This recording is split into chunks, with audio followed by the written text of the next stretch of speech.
Hello students, आज हम पढ़ेंगे factors affecting atomic size. Atom का जो साइज होता है उस पर कौन कौन से फैक्टर्स इफेक्ट डालते हैं। सबसे पहला फैक्टर होता है effective nuclear charge. Effective nuclear charge ये क्या होता है? जो न्यूक्लियस होता है वो जो आउटरमोस्ट ऑर्बिट में इलेक्ट्रॉन्स हैं उस पर अपना इफेक्ट डालता है। जितना ज़्यादा पॉजिटिव चार्ज बढ़ता जाएगा इलेक्ट्रॉन्स पर इस पॉजिटिव चार्ज का अट्रैक्शन बढ़ता जाएगा और रेडियस उतनी ही सिकुड़ती जाएगी। कहने का मतलब ये है पॉजिटिव चार्ज सेंटर पे जितना ज़्यादा बढ़ता जाएगा इलेक्ट्रॉन पर फोर्स ऑफ अट्रैक्शन उतना बढ़ता जाएगा। जब फोर्स ऑफ अट्रैक्शन बढ़ेगा तो क्या होगा? रेडियस जो है छोटी होती जाएगी। और फोर्स ऑफ अट्रैक्शन कब बढ़ेगा? जब इफेक्टिव न्यूक्लियर चार्ज बढ़ता जाएगा। इट मीन्स जब इफेक्टिव न्यूक्लियर चार्ज बढ़ता है, फोर्स ऑफ अट्रैक्शन बढ़ता है, कॉन्ट्रैक्शन बढ़ता है और रेडियस छोटी होती जाती है। यानी दोनों कैसे? Inversely proportional. ठीक है, यानी कि radius is inversely proportional to effective nuclear charge. ठीक, ये पॉइंट निकल कर आया है, पहला पॉइंट। ठीक है, नेक्स्ट पॉइंट लेते हैं, स्क्रीनिंग इफेक्ट। स्क्रीनिंग इफेक्ट इसका दूसरा नाम होता है शील्डिंग इफेक्ट। शील्ड कर देना, बचाव कर देना। कौन किसका बचाव करता है? देखो आप, ये न्यूक्लियस है, न्यूक्लियस के चारों ओर इलेक्ट्रॉन डिफरेंट शेल्स में चक्कर लगा रहे हैं। ठीक है, अब हमारे पास 4 सब शेल होते हैं, S, P, D and F। ठीक है, S जो होता है सबसे छोटा होता है, न्यूक्लियस के सबसे पास होता है। P S के बाद आता है, इसी न्यूक्लियस से थोड़ा दूर हो जाता है। और D उससे और दूर, F उससे और दूर। तो S की शील्डिंग सबसे ज़्यादा होती है क्योंकि ये न्यूक्लियस के पास होता है। P की उससे कम, D की उससे कम, F से उससे कम। अच्छा, इसको समझने के लिए थोड़ा इस तरह से समझो आप। जैसे मान लिया आप बचपन में खेले होगे, बहुत तरीके के गेम्स खेले होगे। तो जैसे सेंटर पे आपका कौन खड़ा हुआ है? एक राजा खड़ा हुआ है। ठीक है, एक गेम हम खेल रहे हैं राजा को प्रोटेक्ट करने का। तो आप उसको प्रोटेक्ट करने के लिए क्या करोगे? एक गोल घेरा बना लिया आपने, आपके 4 फ्रेंड्स ने मिलकर एक गोल घेरा बना लिया और हाथ से एक दूसरे को पकड़ लिया, अपने हाथों से दूसरे को पकड़ लिया। तो उससे क्या हुआ? राजा प्रोटेक्ट हो गया। अब एक घेरा उसके आगे बाद में एक और बनाया, उसमें आपके 8 फ्रेंड्स आ गए और उन्हें आपस में एक दूसरे के हाथ पकड़कर घेरा बना लिया। तो अब मुझे ये बताओ कि प्रोटेक्शन कौन ज़्यादा दे रहा है राजा को? ये वाले प्रोटेक्शन ज़्यादा दे रहे हैं या बाहर के घेरे के प्रोटेक्शन ज़्यादा दे रहे हैं? ओब्वियसली अंदर के घेरे के प्रोटेक्शन ज़्यादा दे रहे हैं। तो इसको आप मान सकते हो डेट इज S ऑर्बिटल, और इसको मान सकते हो P ऑर्बिटल। गैस करो फॉर अंडरस्टैंडिंग। S ऑर्बिटल है, राजा सबसे पास में है। S ऑर्बिटल राजा के सबसे पास में है, सबसे ज्यादा उसको प्रोटेक्ट कर रहा है अपेक्षाकृत P के। ठीक है, P का घेरा अगर टूटेगा तब भी S की वजह से राजा सुरक्षित रहेगा, लेकिन S अगर टूट गया तो राजा सुरक्षित नहीं रह पाएगा। यानी कि सबसे ज्यादा स्क्रीनिंग कौन कर रहा है, कौन बचाव कर रहा है, कौन शील्ड कर रहा है? S orbital. यानी कि S ऑर्बिटल की शील्डिंग सबसे ज्यादा होती है, उससे कम P की, उससे कम D की, उससे कम F की। और इसका एक रीजन भी है, S का जो साइज होता है वो सबसे छोटा होता है, स्फेरिकल शेप होता है। P क्या होता है? डम्बेल शेप होता है, थोड़ा सा बड़ा हो गया। D डबल डम्बेल्ड होता है और बड़ा हो गया D। ठीक है, और F तो बहुत ज्यादा फैली हुई स्ट्रक्चर होती है, उसी को डेफिनेट स्ट्रक्चर नहीं होती है, इसकी शील्डिंग तो बहुत ही खराब होती है। ठीक है, तो जितनी ज्यादा शील्डिंग होगी, ठीक, जितनी ज्यादा शील्डिंग होगी, जो ये न्यूक्लियस है उसका जो इफेक्टिव न्यूक्लियर चार्ज होगा वो आउटरमोस्ट ऑर्बिट के इलेक्ट्रॉन पर सबसे कम हो जाएगा जब शील्डिंग बढ़ जाएगी। जब शील्डिंग बढ़ जाएगी तो इस न्यूक्लियस का आउटरमोस्ट ऑर्बिट के इलेक्ट्रॉन पर जो अपना इफेक्ट है वो सबसे कम हो जाएगा। जब इफेक्ट कम हो जाएगा तो क्या उसको अपनी तरफ खींच पाएगा? नहीं खींच पाएगा। नहीं खींच पाएगा तो क्या रेडियस सिकुड़ पाएगी? नहीं सिकुड़ पाएगी। जब नहीं सिकुड़ पाएगी तो क्या होगी? रेडियस बड़ी हो जाएगी। इसका मतलब क्या है? रेडियस छोटी नहीं हो पाएगी। यानी कि जितनी ज़्यादा स्क्रीनिंग होगी रेडियस उतनी ही बड़ी होगी। यानी कि radius, atomic radius is directly proportional to screening effect. बात समझ में आई नहीं आई? क्लियर हो गई? जितनी ज़्यादा स्क्रीनिंग होगी, जितना ज़्यादा बचाव होगा इलेक्ट्रॉन पर, फोर्स ऑफ अट्रैक्शन न्यूक्लियस का उतना ही कम होगा। और जब फोर्स ऑफ अट्रैक्शन न्यूक्लियस का उतना कम होगा, रेडियस जो है बड़ी हो जाएगी। ठीक है? यानी कि रेडियस स्क्रीनिंग इफेक्ट के डायरेक्टली प्रोपोर्शनल होती है। क्लियर हो गई बात? नेक्स्ट, अच्छा, स्क्रीनिंग इफेक्ट की डेफिनेशन आती है, वो आप चाहें तो नोट कर सकते हैं कि स्क्रीनिंग इफेक्ट को हम कहते क्या हैं। लिख लीजिए, it is the phenomena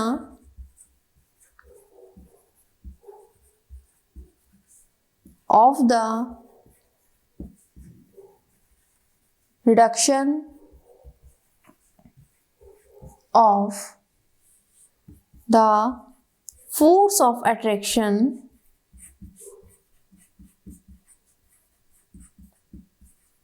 of the nucleus on the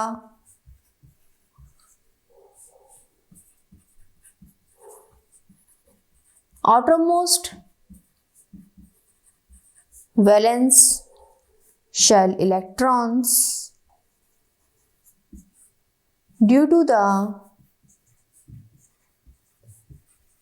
presence of the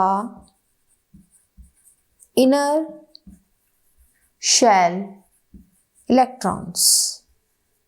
क्या कहा इन्होंने? It is the phenomena of the reduction of the force of attraction of the nucleus on the outermost valence shell electrons due to the presence of the inner shell electrons। inner shell electrons की presence की वजह से जो nucleus का force of attraction कम हो जाता है outermost valence shell electron पर, यह घटना कहलाती है शील्डिंग इफेक्ट। ठीक है?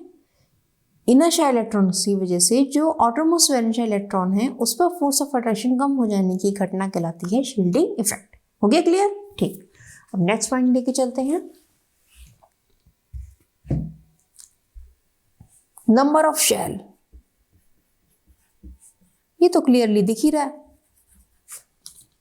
न्यूक्लियस है, एक शेल, दूसरा शेल, तीसरा शेल, जितने शेल बढ़ते जाएंगे रेडियस बढ़ता जाएगा। यानी कि number of shell directly proportional to radius है, कहते हैं रेडियस जो है directly proportional to number of shell. Clear है? Next point, charge.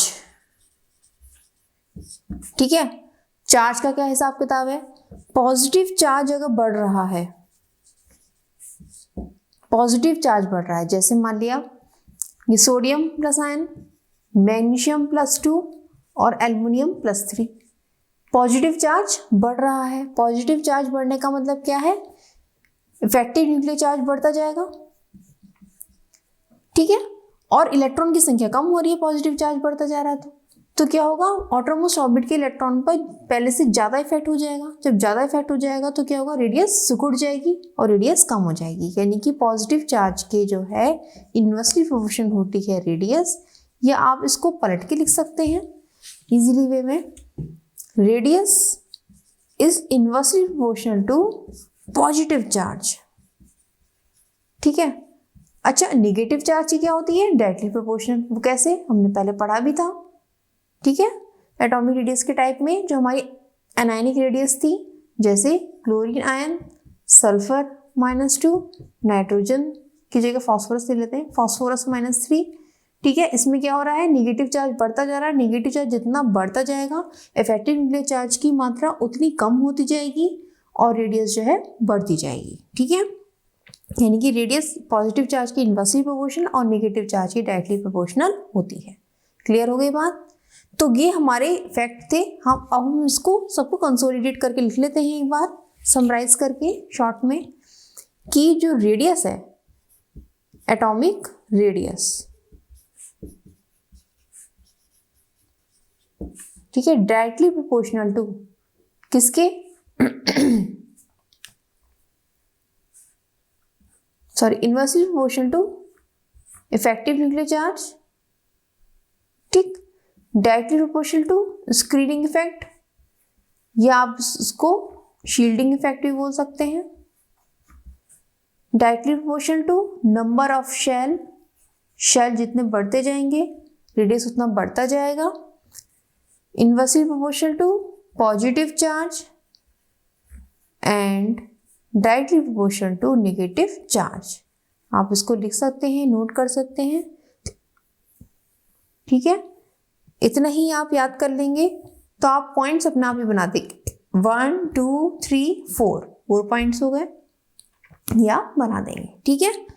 ये आपको क्लियर हो गया। छोटा सा टॉपिक आता है आइसो इलेक्ट्रॉनिक स्पीशीज। ये क्या स्पीशीज होती हैं? ऐसी स्पीशीज जिसमें इलेक्ट्रॉन्स की संख्या सेम हो जाती है, सेम इलेक्ट्रॉन्स हो जाते हैं। वो कैसे होते हैं वो आइए देखते हैं। सपोज कीजिए मैं थर्ड पीरियड के एलिमेंट्स ले रही हूँ। थर्ड पीरियड के एलिमेंट्स हमारे पास है sodium, magnesium, aluminium, silicon, phosphorus, sulphur, chlorine and argon, ठीक है। इनके पास थोड़ी देर के लिए देखिए कितने इलेक्ट्रॉन हैं? 11, 12, 13, 14, 15, 16, 17 और 18, ठीक है। आउटरमोस्ट ऑर्बिट में कितने इलेक्ट्रॉन हैं इसमें? इसमें 1 है, इसमें 2 है, 3 है, 4 है, 5 है, 6 है, 7 है और 8 है, ठीक है। क्लियर हो गई बात? अब क्या है इसमें, आइसो इलेक्ट्रॉनिक बनाने के लिए क्या करते हैं इनका, जैसे सोडियम है, सोडियम से एक इलेक्ट्रॉन निकाल दिया, सोडियम आयन बन गया। कितने हो गए इसके पास? 10 इलेक्ट्रॉन हो गए। मैग्नीशियम है, मैग्नीशियम में से 2 इलेक्ट्रॉन निकाल दिए तो मैग्नीशियम +2 हो गया। अब कितने इलेक्ट्रॉन हो गए इसके पास? 10। एल्युमिनियम है, एल्युमिनियम से 3 इलेक्ट्रॉन निकाल दिए, एल्युमिनियम पर +3 चार्ज आ गया और कितने इलेक्ट्रॉन हो गए इसके पास? 10। ये बन गई हमारी आइसो इलेक्ट्रॉनिक। प्रोटॉन अलग अलग हैं सब पे, ठीक है, प्रोटॉन उतने ही हैं 11, 12, 13, लेकिन इलेक्ट्रॉन्स कितने हो गए? 10 हो गए, ठीक। अब हम थोड़ा सा इधर की ओर बढ़ते हैं। ये कैसे होते हैं? नॉन मेटल्स होते हैं और जो है इलेक्ट्रॉन लेने की टेंडेंसी रखते हैं, ठीक है। फास्फोरस के आउटरमोस्ट ऑर्बिट में कितने इलेक्ट्रॉन होते हैं?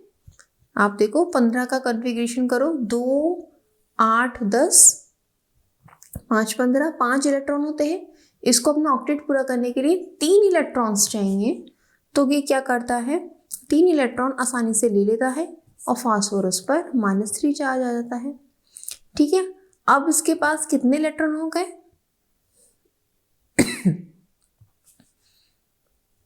कितने हो गए बताओ आप? 8, 9, 10 और 3 और आ गए 18, 18 इलेक्ट्रॉन्स हो गए।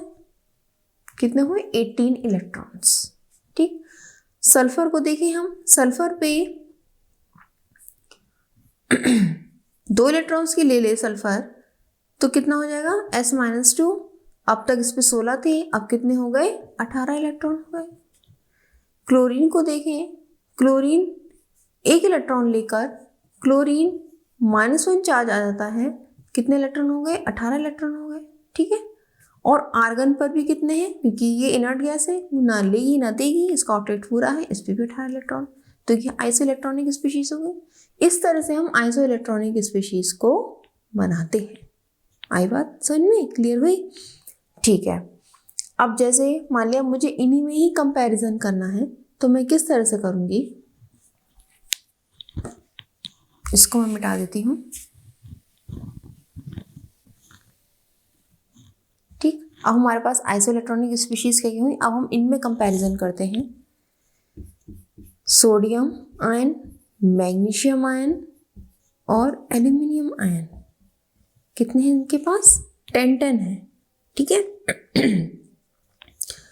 अच्छा, ये अब इसमें आप बताओ, पॉजिटिव चार्ज बढ़ रहा है, जब पॉजिटिव चार्ज बढ़ेगा तो क्या होगा, साइज डिक्रीज होगा, ठीक है। क्यों, पॉजिटिव चार्ज बढ़ने से इफेक्टिव न्यूक्लियर चार्ज बढ़ गया, इलेक्ट्रॉन कम हो गया, साइज डिक्रीज हो गया और रेडियस सिकुड़ती जाएगी। तो सबसे बड़ी रेडियस सोडियम की, उससे कम मैग्नीशियम की, उससे कम एल्युमिनियम की। क्लियर है। इनमें बात करते हैं हम फास्फोरस, सल्फर, क्लोरीन और आर्गन, ठीक है।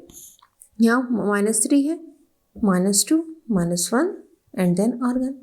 मैंने बताया था जितना ज़्यादा नेगेटिव चार्ज होगा, ठीक है, इफेक्टिव न्यूक्लियर चार्ज कम हो जाता है और रेडियस जो है बड़ी हो जाती है। फास्फोरस की सबसे बड़ी, सल्फर की उससे कम, क्लोरीन की उससे कम और आर्गन की उससे कम, क्योंकि ऐसा होता है जितना ज़्यादा नेगेटिव चार्ज उतनी बड़ी रेडियस, ठीक है। ये बात क्लियर होगी आपको। अच्छा, ये तो हमने एक पीरियड में ले ली आइसोइलेक्ट्रॉनिक स्पीशीज, ठीक है। अब इससे पहले वाला एक ग्रुप, पीरियड 2 का ग्रुप देखें हम। पीरियड 2 में क्या है, कौन कौन से एलिमेंट है हमारे, देखो यहाँ पर कितने आ रहा है, 10 इलेक्ट्रॉन्स हो रहे हैं, वहाँ भी तो कुछ कंडीशन 10 इलेक्ट्रॉन्स की बन रही है। नियोन में भी कितने होते हैं, 10 इलेक्ट्रॉन्स होते हैं। इससे एक पहले चलो फ्लोरीन पर एक नेगेटिव चार्ज में लगा दूँ, 1 इलेक्ट्रॉन की ले ले तो 9 इसके पास इलेक्ट्रॉन होते हैं, फ्लोरीन के पास 1 इलेक्ट्रॉन और लेकर 10 इलेक्ट्रॉन हो गए, ठीक है। ऑक्सीजन की बात करूँ, 8 इलेक्ट्रॉन होते हैं, -2 चार्ज लगा के कितने हो गए, 10 इलेक्ट्रॉन हो गए, ठीक है। अब मैं इनके साथ कंपैरिजन करूँ इसको, अब मेरा कंपैरिजन कुछ इस तरह से होगा, सोडियम आयन ले लिया, ठीक है, मैग्नीशियम आयन ले लिया, एल्युमिनियम आयन ले लिया, नियोन ले लिया, फ्लोरीन आयन ले लिया और ये सब आइसोइलेक्ट्रॉनिक स्पीशीज है। अभी हमने बनाई, किस तरह से बनी आइसोइलेक्ट्रॉनिक स्पीशीज, आपको बनाना भी आना चाहिए, यानी कि गिवन है, सवालों में गिवन दिया होता है और आपको दिया होता है और आप पहले उसको निकालोगे कि कितनी इसमें इलेक्ट्रॉन है, क्या वाकई में आइसोइलेक्ट्रॉनिक स्पीशीज हैं या नहीं है, उसके बाद उसको कैलकुलेट करोगे। यहाँ मैंने आपको ये बताया है कि आइसोइलेक्ट्रॉनिक स्पीशीज बनाते कैसे हैं, सवाल दिया कैसे जाता है, उसको कैसे बनाया जाता है, तो यहाँ हमने सीख लिया है, तो हम उसको अच्छी तरह से जान गए हैं और आसानी से निकालने में आपको कोई प्रॉब्लम भी नहीं होगी। तो आप यहाँ देखो ये सब आइसोइलेक्ट्रॉनिक स्पीशीज हो गई। अब मैंने बताया था radius of anion always greater than radius of cation, तो यहाँ पर रेडियस ऑफ एनायन कौन सी है, सबसे बड़ी ये, तो हमारी सबसे बड़ी रेडियस किसकी हो गई, ऑक्सीजन की हो गई, उससे कम फ्लोरीन की। मैंने बताया था जो न्यूट्रल है वो बीच में लाई करता है, एनायन सबसे बड़ी, उससे छोटी न्यूट्रल, फिर उससे छोटी कैटायन, ठीक है। ठीक, अब यहाँ थोड़ा सा चेंज हो जाएगा, यहाँ पर हम क्या करेंगे, इसको नए सिरे से लिख लेते हैं, ऐसा करते हैं, इसको नए सिरे से लिख लेते हैं, ऑक्सीजन की सबसे बड़ी, उससे कम फ्लोरीन की, उससे कम नियोन की, उससे कम सोडियम आयन, उससे कम मैग्नीशियम आयन एंड देन उससे कम एल्युमिनियम आयन। क्लियर हो गया आपको। तो ये था हमारा आइसोइलेक्ट्रॉनिक स्पीशीज का। ऐसी और भी आप 3rd पीरियड है, 4th पीरियड है, वहाँ पे जो भी एलिमेंट्स हैं उनके जो भी उन पे चार्ज हो, उससे आप पहले ये कैलकुलेट कर लो कि कितने इलेक्ट्रॉन्स हैं इसमें, ठीक है। वहाँ से आप पहले चेक करो आइसोइलेक्ट्रॉनिक स्पीशीज हैं और उसके बाद ये फॉर्मूला, ये रूल अप्लाई कर सकते हैं, ठीक है। तो ये थी हमारी वीडियो छोटी सी आइसोइलेक्ट्रॉनिक स्पीशीज पर। नेक्स्ट वीडियो में हम पढ़ाएंगे आपको trade off atomic radii, period में कैसे चेंज होती है एटॉमिक रेडियाई और ग्रुप में किस तरह चेंज होती है, उसमें लेंथ एंड एक्टिनाइट कॉन्ट्रैक्शन भी पढ़ाएंगे, ठीक है। तब तक पढ़ते रहिए। All the best.